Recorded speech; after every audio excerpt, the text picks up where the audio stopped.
Sizcə bu iki işi kim işləyib? Ya da ikisi də eyni insanın əlindən çıxır. Ümumiyyətlə bu insanı tanıyırsınızmı? Tanı balaca rəssamların və rəssamlığa marağı olanlar bu günləri sizlərlə Bəhruz Kəngərli haqqında danışacağam. Mən bu diplomu Naxçıvan Müəllimlər İnstitutunda 1-ci kurs tələbəsi ikən almışdım. Sərgilərdə davamlı formada iştirak edirdim və fərqlənirdim və 2-ci yerə layiq görülmüşdüm. Və buradakı insan mənə çox maraqlı olmuş. Bu kimdir ki, bunun təsvirini bura qoyublar?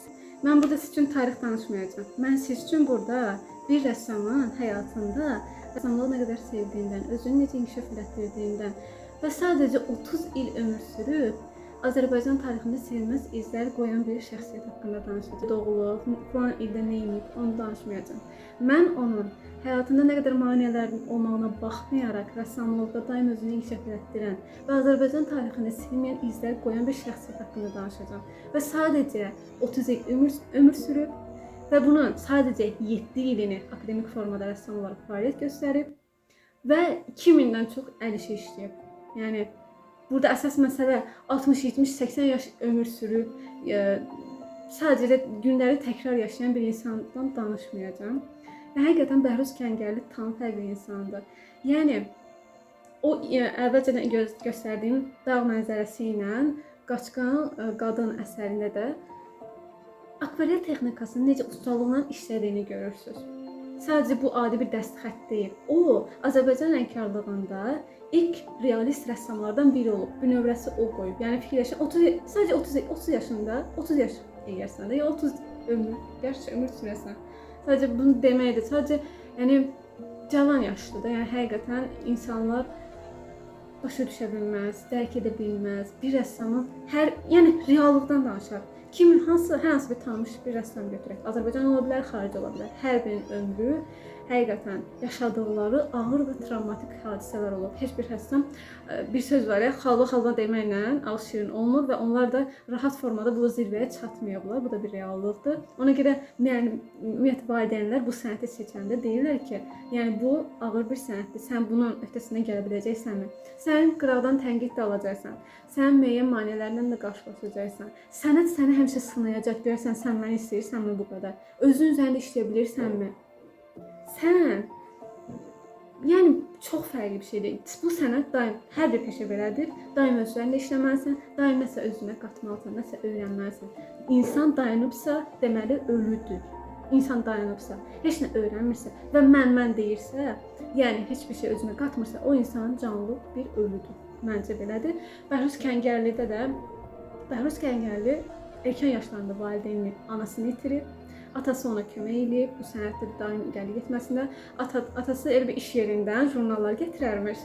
Bəhruz da elə bir oradakı təsvirləri, karikaturaları oradakılar təqlid edərək işləyərmiş. Yəni həqiqətən tam fərqli bir insan olub. Reallığı daim formada deyirmiş ki, yəni bir sözü də var, burada da qoyacağam. Deyir ki, mən nə qədər o şeyi olduğu kimi çəkməyə çalışıram, olmur deyir.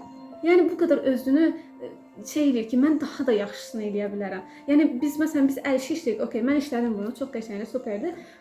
Deyirəm ki, bəsdir, bundan daha qabağa gedə bilməz. Yox, niyə də gedə bilməz? Daha da yaxşısı ola bilər. O realist işləri ilə fikirləşin, tarixi tikililəri işləyərdi öz yaşadığı bölgəsində. Mən Naxçıvanda oxumuşam dediyim kimi və bu diplomu da oradan almışdım və mənim fikir götürmüşdü ki, bu şəxs kimdir görəsən ki, yəni bunun diplomda da onun təsvirini qoyasan. Həqiqətən mən içdən belə təsir elədi. Yəni sən bu insan yaşadığı böyük bir torpaqda gəzirsən. Yəni belə bir insan var idi və yəni tam fərqli bir şeydir. Uşaqlar, yəni 7 milyard, 8 milyard insan var. Sən o adi insanlardan məncə olmamalısan. Yəni bir məqsədin olmalıdır həyatda. Deyir ki, mən bu dünyada bir iz qoyaraq gedəcəm. Bu şəxslər budur. Uğurlu insanlar da zaten belədirlər də. Yəni onlar da bir adi insandır, amma onlar başqalarının edə bilməyəcəyi bir şey ediblər. Davamlı formada özlərində işləyir. 7 il 2000 iş nə deməkdir? Yəni bu dövrdə işləyirəm, gündə bir iş işləyirəm deyil. O tam fərqli bir şeydir. Və dediyim kimi, uşaq yaşlarında eşitmə qabiliyyətini itirib. Valideyn anasını itirmişdi, eşitmə qabiliyyətini də itirdi. Və 30 yaşında da bildiyiniz kimi ciyər xəstəliyindən vəfat etmişdi. Yəni vida etmişdi bu dünyadan.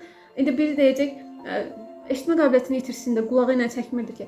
Siz yarımçılığın nə olduğunu bilirsinizmi? Məncə bilə bilməzsiniz. Çünki bunu yaşayan bir insan. Fikirləş, o artıq səsləri duymurdu, amma gözləri ilə gördüyünü bütün üzvləri ilə hiss eləyirdi. Abidələri işləyirdi, mənzərə janrında, vətənpərvərlik hissi ilə, yəni tam fərqli. Və o doğduğu, böyüdüyü diyarın hər bir bucağını, hər bir mənzərəsini, İlan dağı, Şah dağı, hər yeri, bölgənin hər yerini çəkib, hər yerini işləyib və bunları təsvir edib, əbədiləşdirib. Yəni bu nə deməkdir? Fikirləşin, bir əsər işləyirsən və o bərpa işləri aparılanda, arxeoloji, yəni tarixi tikilini bərpa edəndə bunun nə olduğunu bilirsiniz bərpa işin, onu rəy bölümündə yazarsınız. Bərpa işi aparır və sənin əl işindən bunu istifadə edirlər. Bu nə deməkdir bilirsiniz?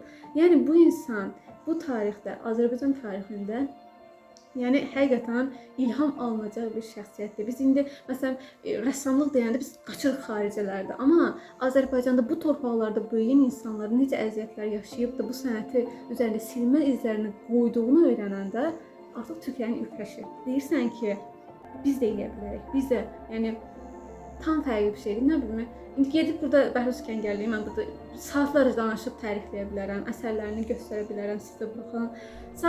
Uşaq ikən zaten onların əl işlərini biz görə böyürük. Mən özüm də dediyim kimi təsviri sənət ixtisasını oxuduqdan sonra mən bu şəxsiyyəti tanıdım və dedim, utandım biraz. Nə yalan deyim. Sonradan biz dərslərimizə keçirik, incəsənət tarixini keçirik, ondan sonra onların həyat yaradıcılığını keçirik. İnsan həqiqətən təsir alır. Hələ mən Azərbaycanlı bir rəssam var, adını çəkmirəm.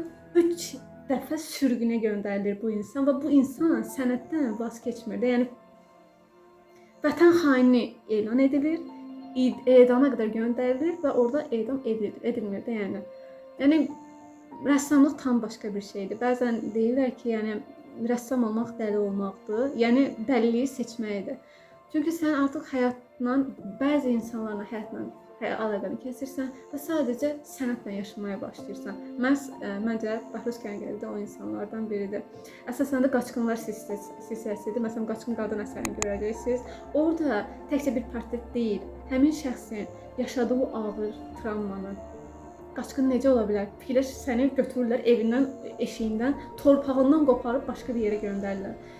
Orada geyimin bərbad vəziyyətdə olar, baxışların, gözlərində qorxu, həyəcan, hər şeyini o rəssam təsvir edir. Və yəni həqiqətən akvarel texnikasının ustadıdır.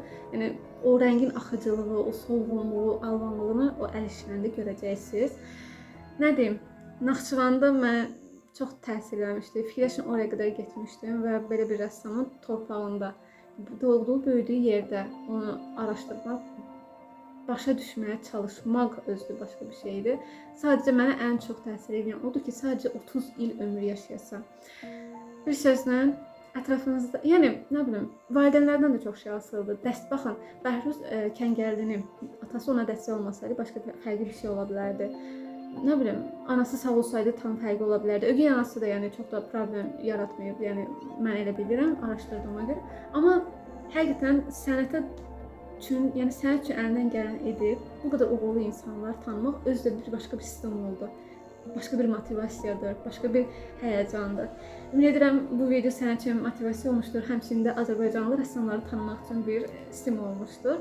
Mən özüm də belə zövq alıram rəssamlardan danışmağa, özü də Azərbaycanlı rəssamlardan danışmağa çox zövq alıram. Mən də ən sevdiklərimi yada deməmişim, hamısı bütün rəssamların dəst xəttini bəyənirəm. Tam fərqli dünyadılar, özünüzü araşdırın, uşaqlar. Rəssamlıq sadəcə çəki çəkməkdən ibarət deyil. Həmin bu yolda əlindən gələn insanları tanıyıb, həyat və yaradıcılığını bilmək və o yaşadıqlarını görərək onun təsvirinə baxanda tam başqa bir hiss yaşayırsan ki, bu insan bu düşüncə ilə bunu necə çəkib, bunu necə bacarıb deyirsən, şeydə qalırsan. Ümid edirəm faydalı bir video olmuşdur. Digər videoda hansı rəssamı görmək istəyirsiniz Azərbaycanlılardan? Bir-iki video Azərbaycanlılardan davam edərik. Sonradan istəsəniz dünyada üzərində tanınmış məşhur rəssamlardan da danışarıq. Cek qoymur bir dənə səs atın, video çəkim. Nəsə qaçdı getdi o tərəfə. Şərh bölməsində bildirim və Səttar Bəhruzadənin hansı işini tanıyırsınız ya da ən çox bəyəndiyiniz iş hansıdır, onu da şərhlərdə bildirməyi unutmayın. Sizi çox sevirəm balaca rəssamların. Siz də bu rəssam kimi ola bilərsiniz. Bu rəssamın dəst xəttini görüb bəyənə bilərsiniz. Onu özünə örnək götürə bilərsiniz. Hər kəs zaten biz böyürük bu dünyaya göz açırıq, valideynlərimizə örnək götürürük, təqlid eləyərək davam eləyirik. yaxud qoymacalar video çəkim. Eybi yoxdur. Əslində mən düşüncələrimi mən də sizə çatdırdım. Digər videolarda görüşənədək və bunu deyin ki, uşaqlar, bəlkə videonun axırına qədər baxmayacaqsınız. Eybi yoxdur, mən deyim. Bu videodan sonra rəsmlərinizə baxıram videosu gələcək. Mən çalışacağam ki, fərqli kommentlərdə də videolar sizə çəkim. İnkişaf elətdirək bir-birimizi. Digər videolarda görüşənədək, bilmədim bu sözü neçə dəfə dedim, eybi yoxdur, cansız, ürəksiz və ən yaxşısı da ən gözəl rəngsiz.